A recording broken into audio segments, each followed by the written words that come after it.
কি হয়েছে বাবা? তুমি ওই জঙ্গলের মাঝখানে একা একা বসে বসে কান্নাকাটি করতেছো কেন? তোমাদের বাসা কোথায়?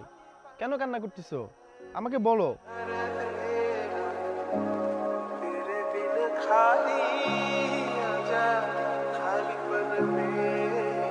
আমার ভালো লাগে না।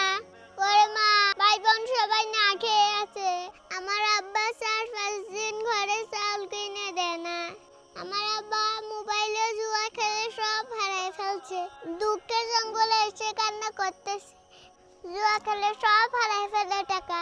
কি করবো আঙ্কেল? आजा खाली पल में बिका घर तेरा तेरे बिन खाली আহারে, কি এক অবস্থা আমাদের এই সমাজের।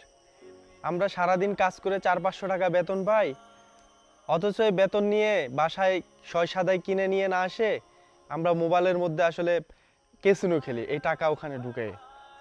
এদিকে আমাদের ছেলে সন্তানরা কষ্ট পাচ্ছে। আমাদের আসলে হুঁশ জ্ঞান কখন ফিরে আসবে?